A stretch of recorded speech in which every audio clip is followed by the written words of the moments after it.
Welcome back to the Late Night Gamecock Show. As always, I'm your host, Matt Anderson. Here's Alex Jones of thebigspur.com.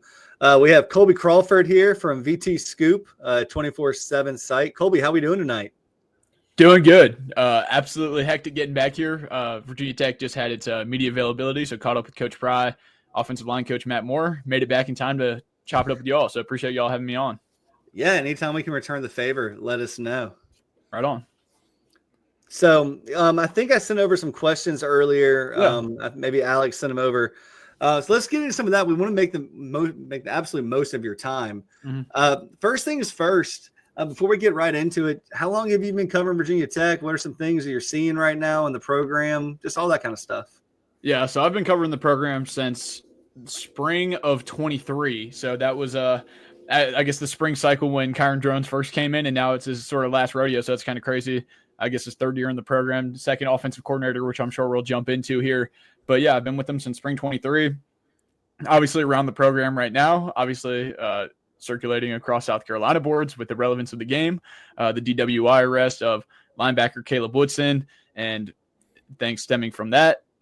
Like I said, Pry sort of doubled down today in his stance of saying he's still no decision made yet on his availability for the game. However, we are hearing that he is most likely going to play on Sunday, and that is the overall feeling. Now, Pry still obviously coming out and saying not a decision has been made, but I think there's still confidence that Caleb Woodson is going to play Sunday. And that's pretty much the biggest news right now. I mean, another thing, we'll jump into all this, but the overall vibe is sort of that hopium kicking in, you know, talking about all the ways that, man, Virginia Tech can win this game if this, and this all go right. And a little bit of, it's been a long off season. People are just really excited to see a game and pads go against each other. So that's sort of some of the, I guess, feelings right now around Blacksburg. Well, Alex is doing his fair share of running around right now in Columbia. Oh, I see it. It's that crazy time. I know you are feeling it as well. I mean, it's, you know, we were talking about this earlier. Like, it's, you know, talking season's one thing, but, you know, it kind of feels like it's time to get into this week by week basis. It's time to get these games in. Oh, without a doubt. Yeah. and like, I think the guys are definitely feeling that too.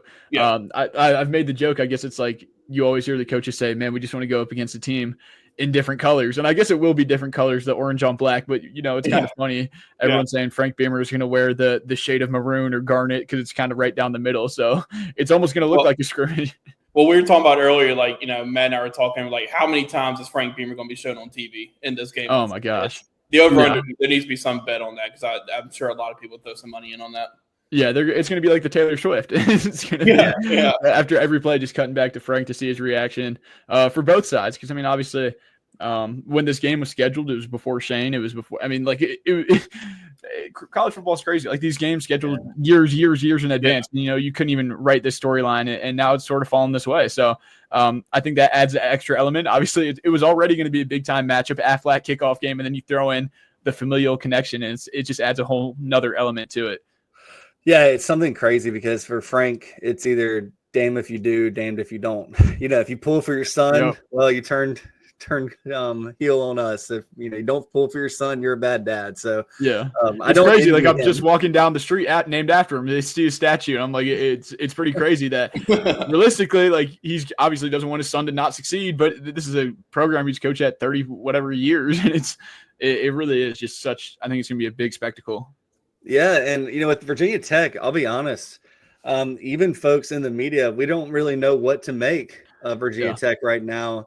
And we all believe that Drones is a fantastic quarterback. There's no denying that. We think the defensive line's pretty good, you know, good defenders, good players at Virginia Tech, but what's the scheme going to be? Like, is it going to be an Art Briles, you know, wide open system? Is it what are you hearing about offense and defense? Because it's going to be interesting. Yeah, offensively, I think compared to last year, I think they're definitely going to try and spread it out, go a little bit more over the top. I don't know if it's going to go full Art Briles in that regard. Like, they're definitely going to. I mean, you're going to hear the same thing. If they're going to be vanilla and a little sneaky with what they want to do, they're going to say we want to be balanced. You know, it's the same things you're going to hear. And on defense, it's like we're going to be multiple. Well, every defense is multiple. It's just to what effect. So offense, I think it's definitely going to be a lot more spread than they have been in past years under Tyler Bowen. But they also like the backs. They like the Marcellus Hawkins. They want to get him involved. They want to get Drones involved in the running game. Obviously, like you said, he's a good quarterback when healthy. And that's the big thing. He's had a camp now where he's been healthy, and he's operating like it's his third year playing like legitimate college football at Virginia Tech. Obviously, like seeing a lot of reps, brand new offensive coordinator, but it's his third offense he's learned. So there's just a lot that I think he's developed. And last year, I don't know. Obviously, people are making the comparisons. I think it's a little different with the Sellers and Drones coming into last year, where they sort of popped onto the scene there. I think Sellers is probably obviously a step ahead of where Drones was. It's a different level, but it was sort of to that effect. I think Tyler Bowen last year was not really a quarterback's guy. He was he's an offensive lineman calling plays, and maybe tried to make Drones someone he wasn't. A straight up drop back guy, 3 reads, and maybe just took him a little bit out of his comfortability in a couple of reads and then tuck it and go make a play. And I think he's gotten back to that. I think this is a really comfortable system. I think he's got a great rapport with Monty, knowing if he takes a sack, the quarterback gets up and he gets a little heady. He gets that clock in his head, calling in a play that Drones likes to sort of get him back in rhythm. I think that's the biggest thing, is just being in sync and on time with the offensive coordinator, where you're not getting called in a play that's just completely off base and you get completely out of rhythm. We were talking earlier. Sorry, Alex, I just want to talk about this with Drones while we're on it.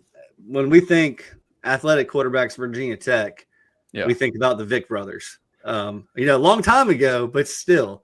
Tyrod Taylor, Logan Thomas, like these guys. So with Drones, we actually had a comment in here that I agree with from our chat box. Drones is a passing quarterback that is mobile. He's not a running quarterback. People get that confused. Where do you see Drones most accurate around the field? A short, intermediate, long? What's his arm like for those of you that haven't seen it? I mean, he's got a massive arm. He can throw it.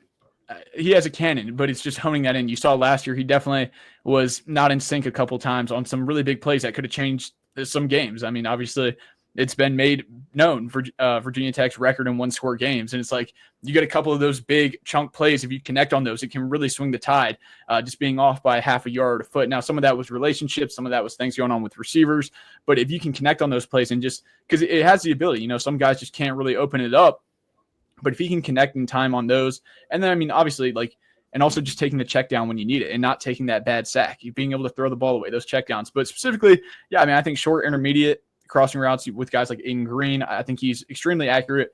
And you saw that. I mean, now his completion percentage went up, but obviously some other stats went down. And that's sort of what I think it went to, just maybe trying to go too much to that pro style and leaning into those aspects, maybe taking sacks that like a year ago he's rolling out, getting the ball away, or putting his head down, getting a couple yards, as opposed to taking that sack and maybe saving that completion percentage a little bit. But I mean, his accuracy, this camp has by far been his best camp, but that's what you would expect. He's the most mature.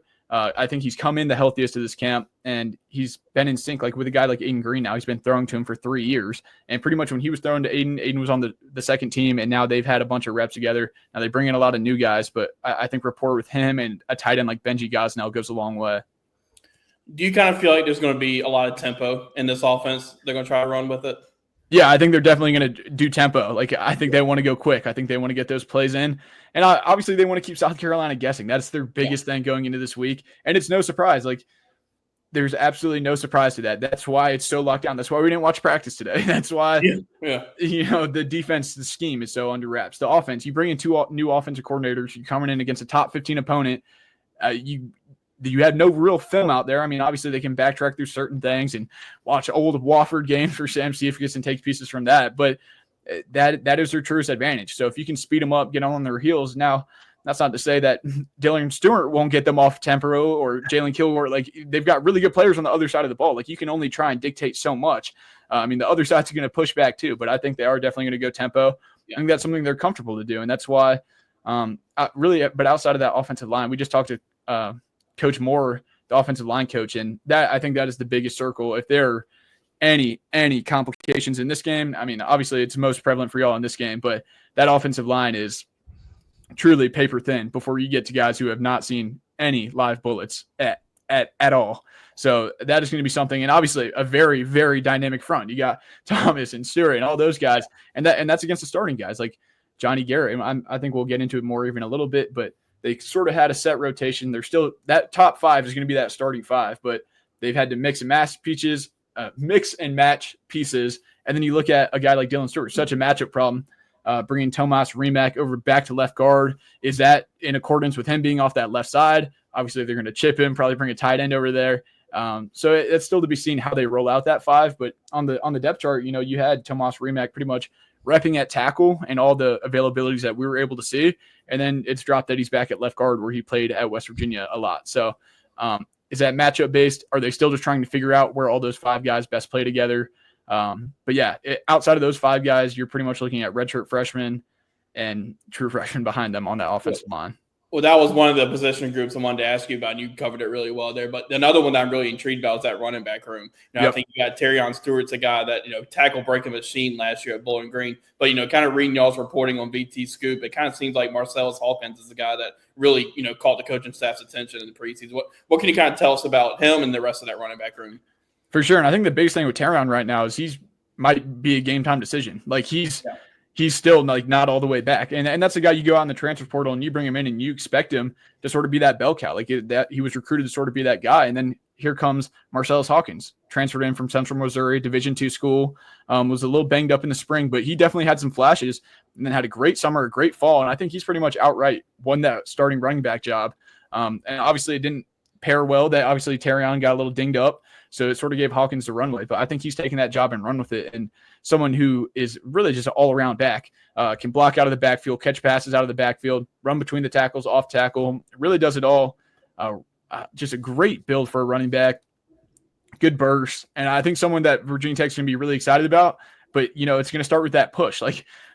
Just even in the scouting, obviously this is a really, really stout front. So to get push, and this is his first time seeing live bullets against an FBS program, let alone a top 15 team in an NFL stadium. It's just talking to them. It's it looks really good right now on the practice field. Will that translate to Mercedes-Benz on Sunday?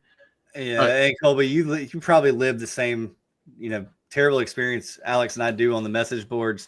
If the offensive line looks great, well, the defensive line must be terrible. Yeah. If the offensive line stinks, oh no, the defensive line is just awesome. The offensive line is still, so you really don't know. He's sticking with the offense there. I mean, we saw it with Mario Anderson a couple of years ago. Trust us, the Gamecock fans are not saying, "Oh, it's a D2 talent," and taking that for granted. We've seen D2 talents come through here. Heck, Missouri had one a couple of years ago. I don't even know if he was D2 when he came over, and he's Cody Schrader now in the NFL. Yeah. So when looking at it on offense, the wide receivers did catch my attention. It looks like all 6'2" to 6'5".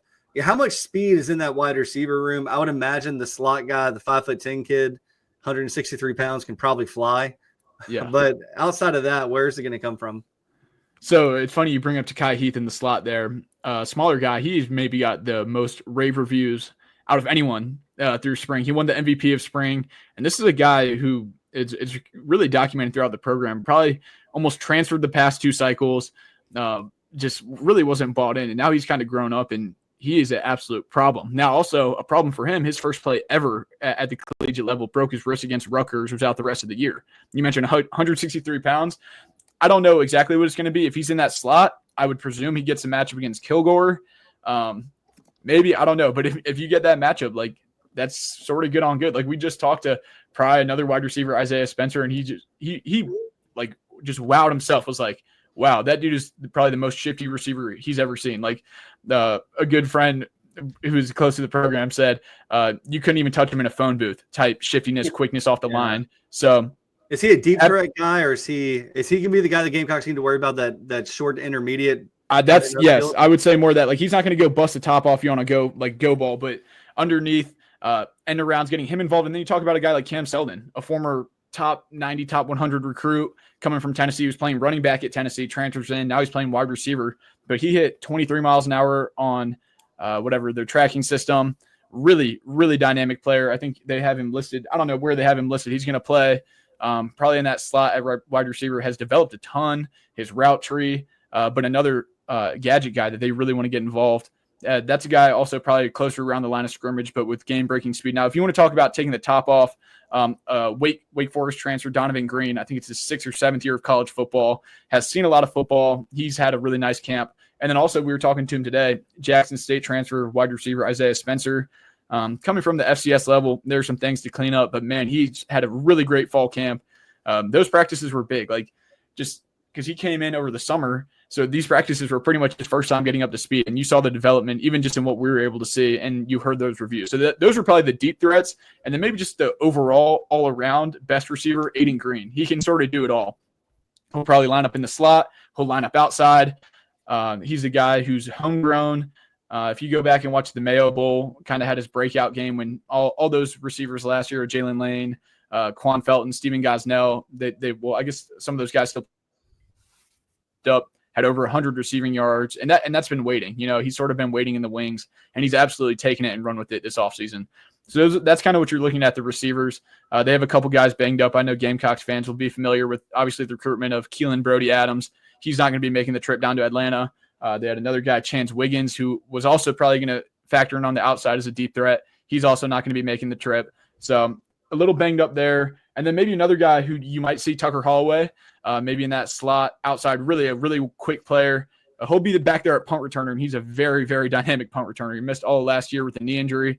He's back, and with some injuries at wide receiver, you'll probably see him line up there as well. Yeah, and so thank you so much. I mean, that was a very thorough offensive report. We appreciate that because we don't get that often. Really quick, just the offensive line. We talked about it briefly. One of the things that stood out to us was the fact that the starting centers weighed less than 300 pounds. Yeah. Do you think that's accurate? Do you think that that's going to impact the offensive line at all? Because we know at South Carolina, the center to quarterback exchange is very, very important.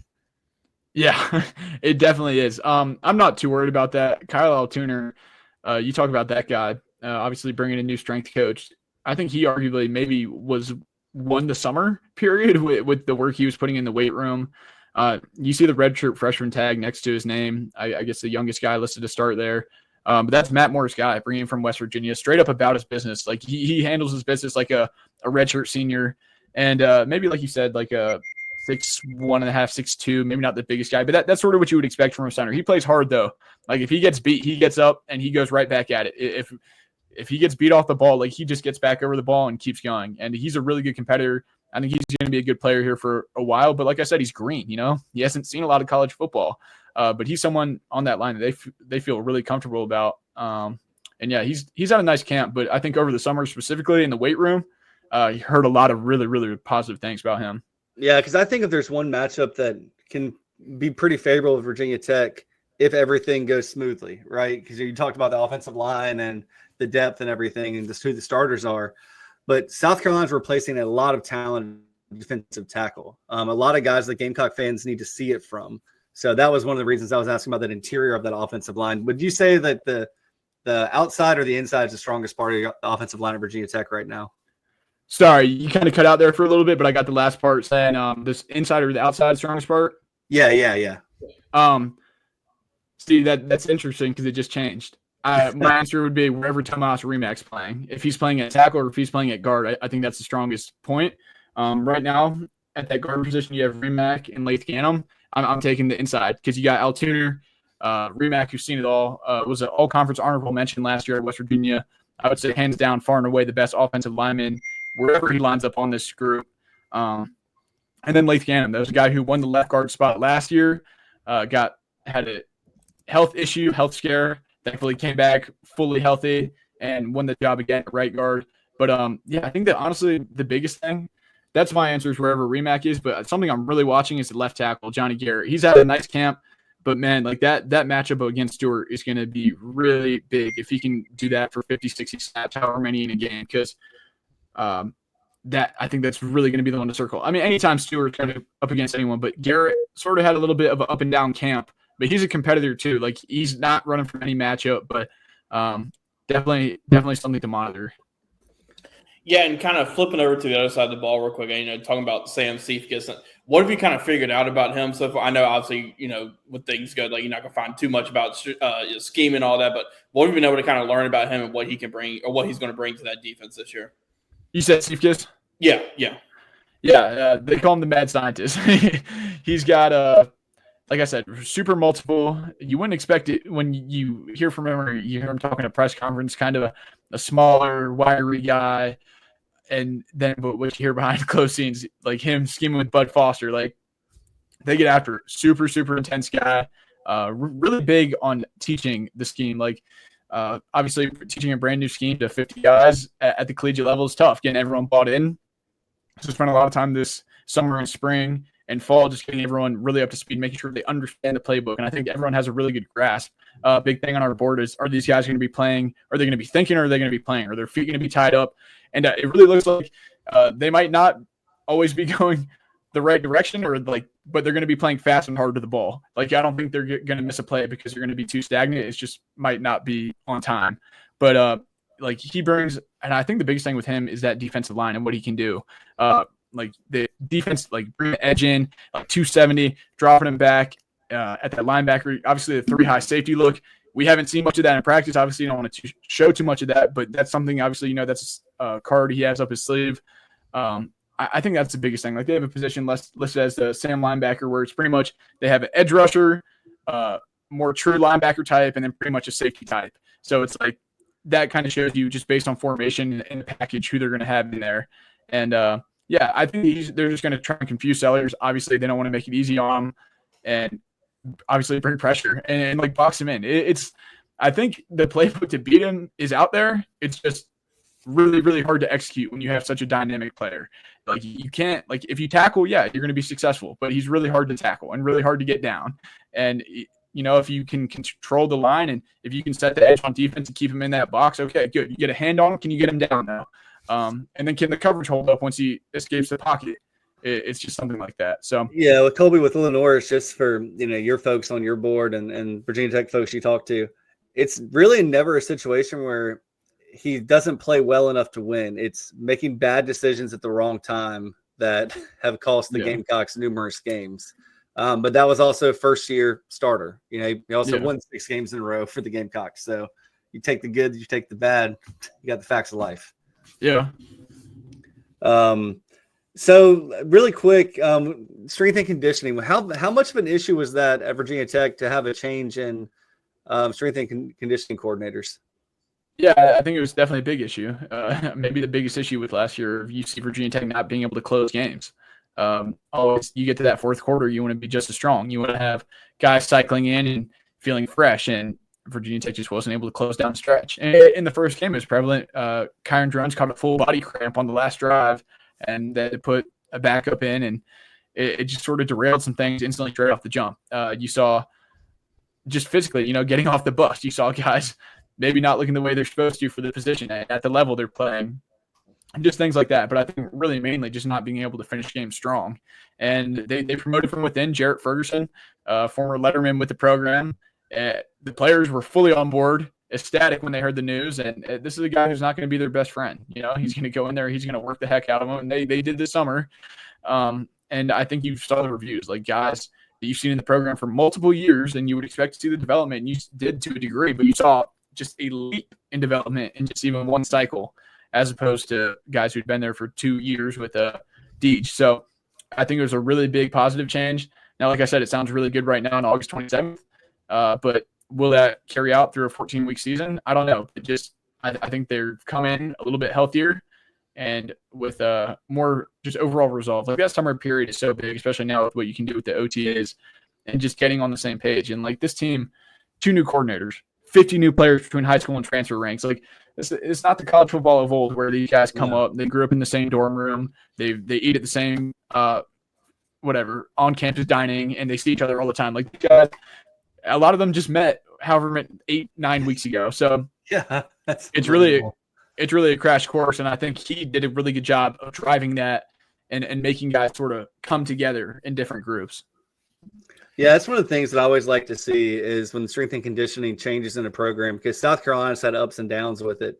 But right now the team looks pretty physically fit, and they did a good job. I mean, off the bus, it's just like those guys, it's no joke. Like, and that's what it's like when I was talking about the hopium. Like, everyone's, Lenoris, is he really this great on the board or whatever? I'm like, sometimes you just have to tip the cap and say, like, these are really, really dynamic players on the other side of the ball. And like, there obviously is a path to winning. You've seen crazy things in like week ones before, but like a lot of this stuff is warranted. These people who are scouting the NFL draft, like, you sort of know what you're looking for. And these guys are really, really dynamic ball players. We haven't even talked about Nick Harbor. I know his production hasn't been there, but if you just want to talk about height, weight, speed, up there just in the country, in the world, honestly, just like dynamic freak human beings. So, yeah, really great program. And obviously, strength and conditioning is a big part of that. So, Colby, last question we have to talk about just in general about the Hokies before we ask you some rapid fire stuff and let you get out of here. The secondary, are there any ball hawks back there? Who are the folks the Gamecock fans should be aware of, or at least Lenore Sellers and offensive coordinator Mike Shula should be aware of? Yeah, honestly, I think someone that's maybe flown under the radar because he got a little dinged up in spring is a returning, I guess, true sophomore now, Quentin Reddish. Had to play a lot as a true freshman last year. Took a blocked field goal back for a touchdown against Clemson last year. Really, really great player. Had some people sniffing around in the offseason trying to get into the transfer portal, comes back as a true sophomore. And I think that's someone that's going to fly under the radar. Really great ball skills, hitter in open space. And then you talk about also back there at safety, Tyson Flowers. They bring in this Rice transfer, and all you've heard is extremely positive reviews about his football IQ. Just comes in and does his work every day. Now, outside at corner, it's maybe a little bit less settled. This guy, Thomas Williams, he's been with the program now. Homegrown, sort of took his licks, played in the Military Bowl. That was sort of his first real appearance. And you want to talk about someone who had the biggest growth and development from the summer into fall. This guy, I was out there for a camp in June, I guess, and he was out there on the Monarch or the Jugs machine, whatever they call it, getting work in like a polo and jeans, like just putting in work by him, like absolutely just straight up about his business, and straight up has won one of those cornerback spots. And then at the next spot, you look at Dante Lovett, who was probably presumed to be cornerback one, battling out with Hawaii transfer Caleb Brown, and that's probably going to be 50-50. Those guys are probably going to split snaps. But if you want to talk about like a true ball hawk, I would say back there at safety, maybe Quentin Reddish. I think he could surprise some people. Yeah, that's one of the, and it's happened before where Lenore's just stared right down the middle right at the guy, and you don't know how it happens. But so some rapid fire stuff. I'm sure Alex has some more as well. So Alex, if you got some more, we'll just go back and forth here. Right. So Alex, you start with some of the rapid fire stuff. We'll try and get them out here by 9. Yeah, just your 3 kind of quick keys for the game for Virginia Tech in this one. Yeah, I think the biggest keys are obviously containing Lenore Sellers, not letting him just control the game, make him probably try and beat you from the pocket, and which he does, I guess, just tip the cap. Like, obviously, he's a very dynamic get but you just don't want him to get outside, contain, and then make those busted chunk plays like he's been able to do, obviously. On the defense side of the ball, like, it's pretty easy key. Is Johnny Garrett going to be able to not control, but just handle Dylan Stewart for a game? Or is it just going to be he's going to get on a roll and just absolutely dominate the left side of that line? Because you're going to be in a bad spot. You're not going to be able to set up a lot of stuff, either in the run or throw game. And then lastly, can you just execute in 2 minutes? Can you execute on the time management? That's been so big for Virginia Tech in those just situationals. 2 minutes before the half, 2 minutes right at the end of the game. If you're even still in the game at that point, can you just operate and not have the boneheaded false start if you're on a game-winning drive? Can you just stay in rhythm in those big situations? I think those are probably the biggest 3: containing Sellers, how the offensive line stands up against that front, and then just situational football. Yeah, and Colby, this kind of said that kind of exactly segues into what I wanted to ask you, and we mentioned on the beginning of the show. So bear with me. I'm going to repeat something for those of you that already heard it. But do you see any blowout potential either way in this game? And the thing that I said earlier was, if South Carolina is in a game like they were against Illinois in the bowl game, where it can go either way, there's some crucial moments at the end of the game, true coin flip, less than 5 minutes to go in the fourth quarter. But if this game is close like that, I think it favors Virginia Tech, because everything that I've found out about your field goal kicker is y'all will trot him out there from 60. Yeah.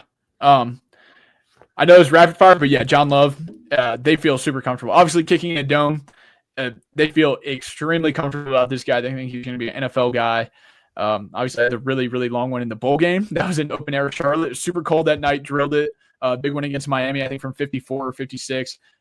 He's had a really great fall camp as well. So someone they feel super comfortable about in those late game situations. It would be pretty classic if this came down to some true Beamer Bowl special teams at the end. But going back to blowout potential, yeah, I think it could go blowout. Probably only one way. Like, I think if South Carolina, if Sellers just doesn't have a hard time with Sifkis's defense at all, and they seem out of sync in rhythm. I think they could run up the score, and I think the biggest thing is if Virginia Tech can't get going on offense because of that front, and that offensive line gets a little banged up, and they just can't get any push against that front.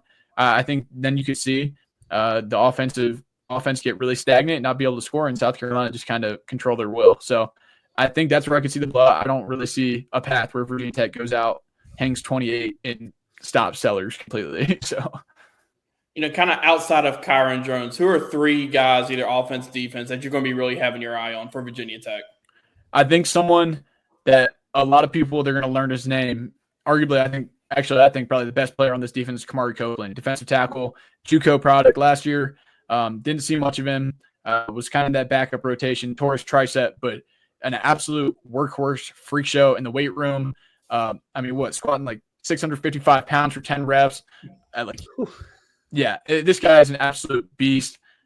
And not only does he get insane push and drive and motor off the ball, like he chases down a play from the backside and will make it 30 yards down the field. Like just relentless strain and grit and just getting after the ball. I think he's going to have a really big season. And with the questions to the Gamecocks offensive line, I think they would say the interior of that line is kind of young, if I'm reading the tea leaves right.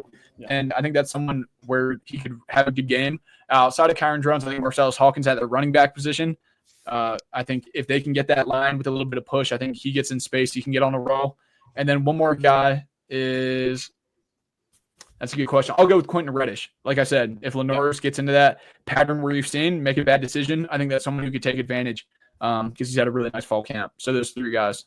Yeah, I think one of the bigger concerns for the Gamecocks when it comes to Lenoris and the turnovers, hopefully, for Gamecock fans, he's cured the interceptions, but just a slight carelessness as a ball carrier has doomed South Carolina, whether he's been past the line of scrimmage or behind it. So any kind of pass rush that Virginia Tech gets is going to be something that Gamecocks will have to adjust to. I guess, before we get you out of here, do you got a prediction for the game? Good, bad, or indifferent? And if it's not favoring Virginia Tech, you don't have to do it if it's going to get you killed on your message board. No, it's not going to get me killed. I mean, they understand. I feel like I've gone from being a homer to a hater and everywhere from in back into between. So I said it earlier, we ran a show over earlier. I don't know when we'll drop it.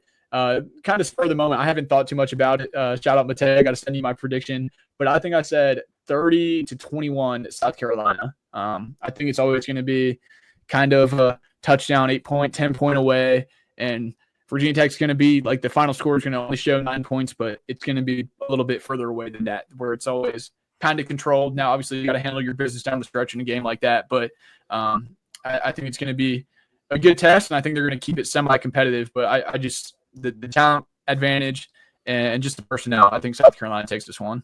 Well, Colby, Gamecock fans would be really happy if you can get word to the Virginia Tech staff that the first time the Gamecocks receive a kickoff in the game, if the Gamecocks score a touchdown, there's a local Gamecock store that's going to refund everybody's purchases for the past 2 weeks. So wow. You can make that happen. Or if you see Gamecock fans cheering a little too loud for something before the kickoff, that's what the opening kickoff. Yeah. It's either one. It's the Gamecocks get it start the game or to start or at the half. I got you. So wow. Okay, the game within the game. I'm tuned in. I might have to get down there.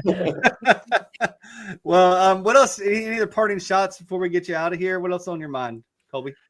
Really, I think just that offensive line. Like Caleb Woodson's obviously dominated the headlines and rightfully so for the situation. But I mean, like I said, it's going to be the coordinated media presence saying we still haven't made a decision. He's probably going to roll out there on Sunday. So I don't think that should be a worry. And he's a stalwart on that defense. He is sort of the centerpiece. But I think the biggest thing is really that offensive line.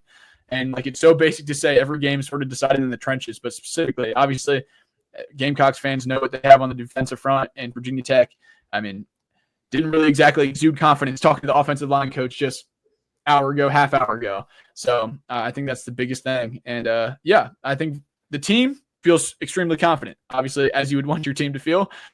So I know people said, did the resolve or the media attention and the whole Woodson that bring down team morale? No, I think everyone, the vibes are still high. If you can't get up for a big nationally televised Sunday game we shouldn't be playing. So the locker room's bought in. I think they're excited to go just run and strike and hit another team. So it should be really exciting. Well, go ahead, Alex. Yeah, I was going to say before you get out here, tell obviously you and Evan and everybody over there at VT Scoop do a great job. Just tell everybody that's listening tonight where they can find you on Twitter and X and all that.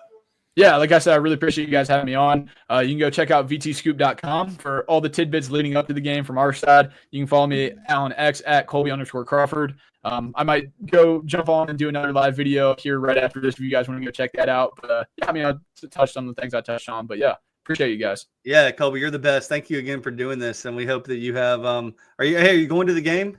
Yes, sir. I'll be down there. All right. Well, we'll get some numbers exchanged and we'll catch up while I'm down. Right on. Sounds good. All right. See you, Colby. Right on. See you.